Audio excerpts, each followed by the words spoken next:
bien, on a eu une série de dossiers impeccables, avec beaucoup de transparence, beaucoup de détails sur les actions, avec des points communs, c'est-à-dire des dossiers qui, en matière de RSE, se caractérisent par un sens profond pour l'entreprise au sens large et pour les salariés qui y sont. Et également, très fortement dans l'ensemble des dossiers, il y a des dossiers qui montrent des chaînes de solidarité au niveau local, au niveau de l'entreprise et des parties prenantes en général. Alors, une première entreprise, Bristol Myers Squibb, BMS, qui illustre absolument cela, puisqu'ils partent d'un constat que 1000 personnes par jour découvrent qu'elles ont un cancer. Et parmi ces 1000 personnes, 400 sont des personnes en activité qui travaillent. L'entreprise, en lien avec une association, Cancer at Work, a mis en place quelque chose de très innovant, en sachant qu'il bénéficie des actions, des missions de l'association, mais en même temps, l'intérieur de l'entreprise est allé aussi nourrir l'activité de l'association. Et on peut dire qu'un grand dispositif a eu lieu pour recueillir parmi les collaborateurs des idées pour faire évoluer les mentalités par rapport à ce phénomène qui est les travailleurs atteints d'un cancer. Et parmi les grandes productions que l'on peut avoir, les sujets ont été abordés, comme la question du retour en travail. Des kits opérationnels ont été préparés pour expliquer le cancer aux enfants des salariés, et puis tout un dispositif de dons également vers des associations. Bref, un exemple d'implication du personnel pour une grande cause.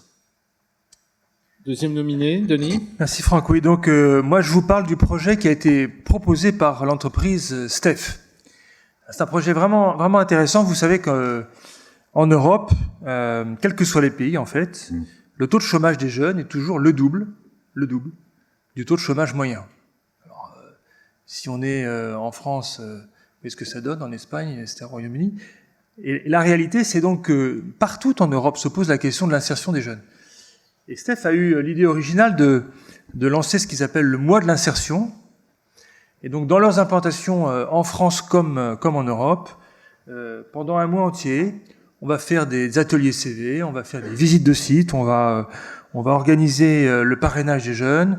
Et finalement, tous ces moyens vont créer une dynamique, vont créer un choc qui, bien sûr, vont permettre de présenter à tous ces jeunes les métiers du transport et de la logistique qui sont parfois méconnus, mais de manière plus large aussi, de remettre ces jeunes sur des dynamiques de confiance, pour leur permettre de se prendre en main et de trouver par eux-mêmes un job.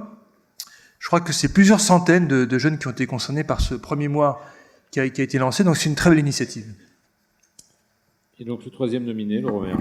Le troisième nominé, Leroy Merlin.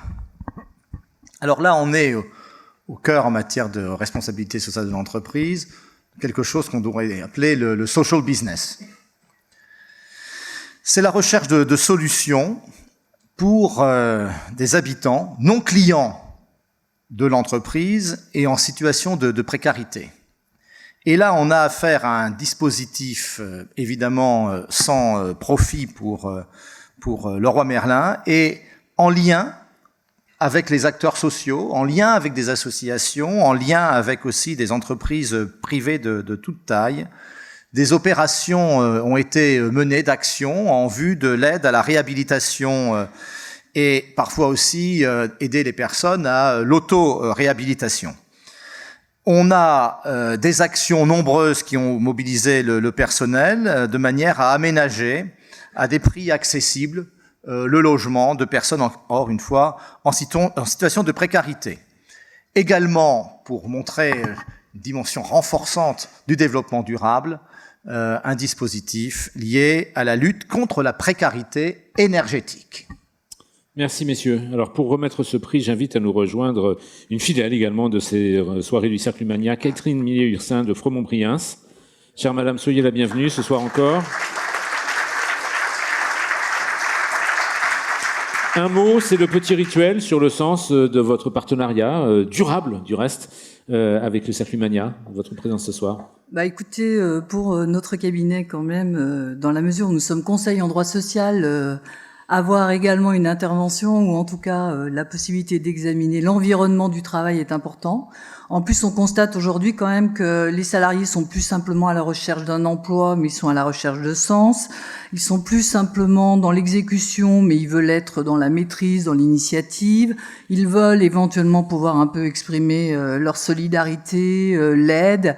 Et donc, effectivement, via les actions dont vous avez parlé et qui sont en lien avec la RSE, c'est effectivement une manière pour eux peut-être de trouver autre chose à exprimer que simplement l'exécution, d'avoir respecté des normes qui deviennent quand même de plus en plus contraignantes, d'avoir à pouvoir finalement exprimer autre chose en plus qui leur permet d'être fiers de leur entreprise. Et ça, je pense que c'est très très important aujourd'hui pour la majorité des salariés, d'être fiers de l'entreprise, donc d'y rester, en ayant peut-être l'occasion d'exprimer d'autres talents que ceux qui sont liés directement à l'exécution de leur travail. Merci beaucoup. Donc Rosemarie Van Lerberg va vous rejoindre, puisque c'est à elle que va revenir l'honneur d'ouvrir l'enveloppe et de nous dévoiler le nom du lauréat, ou des lauréats. Et lorsque nous accueillerons, ne vous privez pas, mesdames, si vous avez une question à leur poser, de prendre le micro, ne vous en faites pas. Le lauréat est donc Leroy Merlin. Nous invitons les représentants de Leroy Merlin à nous rejoindre.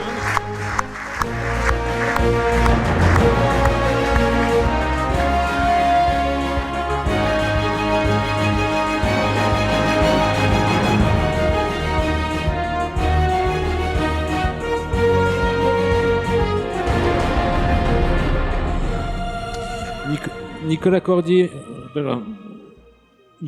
ou Pascal Malfoy, peut-être un mot sur le sens de cette récompense pour vous, Pascal Malfoy. Merci. Écoutez, on est nous aussi ravis, sûrement un peu émus également. Pour une entreprise de distribution, c'est pas toujours commun d'être mis à l'honneur. Et en fait, à la fois, c'est le fruit de ce que souhaitent nos collaborateurs, et aussi pour vous dire qu'on est une entreprise un petit peu particulière, puisqu'en fait, la stratégie de Leroy Merlin, elle est simplement réalisée par nos 23 000 collaborateurs. C'est eux, en fait, qui déterminent la stratégie de l'entreprise. Alors, ça peut paraître dingue, sauf que c'est le cas. Donc, on a un processus vision dans l'entreprise où, en fait, nos 22 000 collaborateurs, ça fait maintenant 2 ans qu'on y travaille, imaginent la stratégie de l'entreprise à 22 000. Donc, on le fait de manière concomitante, c'est assez organisé. Mais le fruit de leur travail et de leur réflexion de notre entreprise à 10 ans amène la construction stratégique de l'entreprise. Donc je suis ravi d'être là, mais je ne suis que leur représentant. Et en fait, on laisse bien sûr une forte autonomie ce genre d'exercice. Donc avec Nicolas et beaucoup de nos collaborateurs, quand ils ont envie de faire quelque chose, ce qui donne du sens à leur vie, la partie RSE est quelque chose qui remonte très très fort dans notre vision entreprise. Et donc ce ne sont pas les dirigeants qui disent il faut aller vers telle ou telle direction, ce sont nos collaborateurs. Donc dans l'exemple d'Ampalo, Nicolas, pour en donner un, c'est simplement l'engagement volontaire en toute autonomie, en toute simplicité, vraiment en toute humilité. Là, on a les phares devant nous, mais en fait, honnêtement, on les cherche pas trop. C'est simplement le fruit simple, local, nos collaborateurs qui ont envie de s'engager. Ils le font de cette manière, au contact de leurs clients ou pas d'ailleurs. Donc voilà, je tiens plutôt à donner la parole à Nicolas, qui était l'instigateur de cette opération. Nous avons un film, je crois, qui va permettre peut-être de mieux de découvrir un peu plus en détail le projet.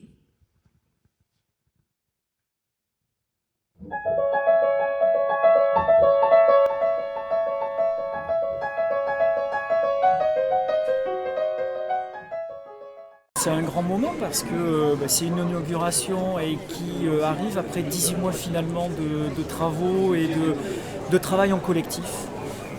Ce qui a été fait déjà, c'est surtout de rencontrer les habitants du quartier, puisqu'on a fait des visites habitants, où on a découvert des gens formidables qui nous ont ouvert les portes de leur appartement. Mes prises aussi, elles se détachent toutes. Vous voyez, regardez, voilà. Je n'ai pas de placard, de rangement, je ne sais pas percer. Voilà, j'ai la table là, j'aimerais avoir une petite table ronde. Ma cuisine, c'est vraiment l'endroit que je n'aime pas. Moi, j'aimerais vraiment aménager ça bien comme il le faut. Là, on est au mois d'octobre, et en fait, le mois d'octobre, c'est la fête des habitants chez Leroy Merlin. Et est venue l'idée que nous puissions faire vivre la fête des habitants dans Palot. Aujourd'hui, pour que ça vive, il faut que ça soit vraiment partagé par le plus grand nombre. Et les meilleurs ambassadeurs, c'est Sébastien, par exemple, que vous voyez derrière moi, ainsi que tous les autres qui sont déjà venus la semaine dernière. La suite, c'est d'aider également le quartier, puisque en fait, de cet atelier solidaire sont nés des chantiers. Et donc, on a Muriel qui est en train de refaire son appartement. Pour la quinzaine du bricolage, donc durant la semaine, il y a des ateliers proposés par Leroy Merlin. On a fait un atelier tapisserie, j'avais jamais posé du papier peint, donc j'ai appris. J'ai appris à refaire une prise électrique. Ça s'appelle l'atelier solidaire. Voilà, c'est une sorte d'outil tech qu'on va installer sur le quartier pour aider les personnes du quartier à embellir leur chez-soi. On peut habiter dans un quartier et avoir un bon chez-soi où on est à l'aise, où on est bien dedans. Nicolas Cordier, j'ai l'impression que le mot-clé...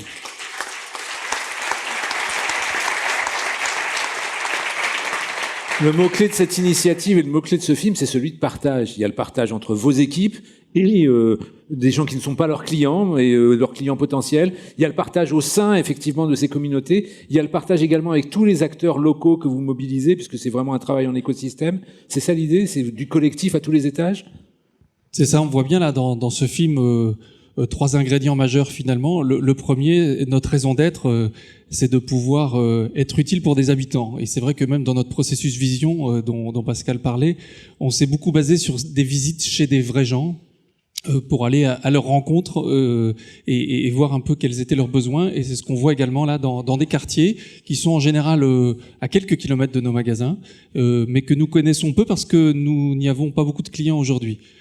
Le deuxième ingrédient important, c'est, on l'a vu, la mobilisation des équipes, le fait de redonner du sens à leur travail, juste en mettant leurs compétences et ce qu'ils savent faire au quotidien au service de gens qui en ont vraiment besoin.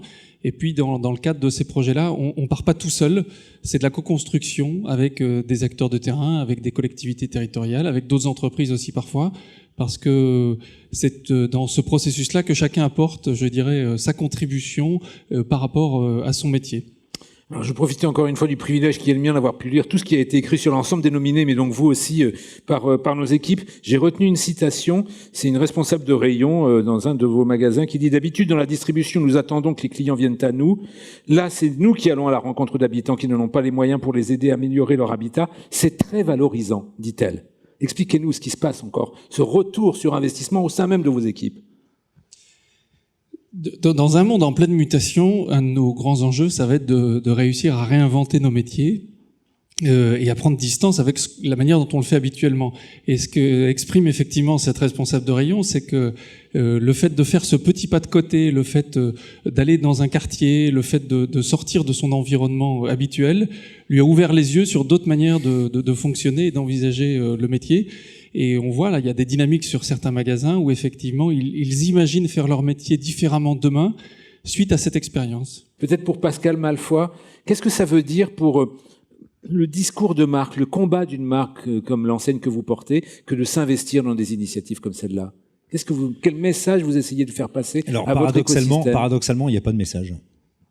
Je vous connais un peu, donc c'est pour ça que je m'attendais à la réponse. Donc expliquez-nous. Non, mais honnêtement, il n'y a pas de message. C'est uniquement lié à la capacité de nos collaborateurs de s'engager. Ce que l'on souhaite surtout, c'est d'avoir on parlait de sens. Je crois que c'est Monsieur Bailly qui l'évoquait tout à l'heure. On peut aller travailler tous les matins, à partir du moment où on a du sens. Et pour trouver du sens, c'est finalement nos collaborateurs qui le déterminent. Et je trouve que nous, on ne fait rien d'autre que de laisser la capacité aux gens de s'épanouir. Si ça rentre dans leur schéma mentaux de s'épanouir en aidant les autres, eh bien on le favorise. Donc on favorise cette liberté, on favorise cette autonomie. Voilà. Et en fait, sur la marque, c'est pas le sujet. Le sujet, c'est nos collaborateurs, leur épanouissement. Voilà. Sur la marque, on le gère d'autres manières, mais il y a pas de débat de marque. L'entreprise est d'autant plus efficace qu'elle fonctionne en système ouvert, comme ça, en fait. Exactement. Voilà. On essaie d'être entreprise ouverte. Merci beaucoup. Merci pour cet exemple également. Merci beaucoup.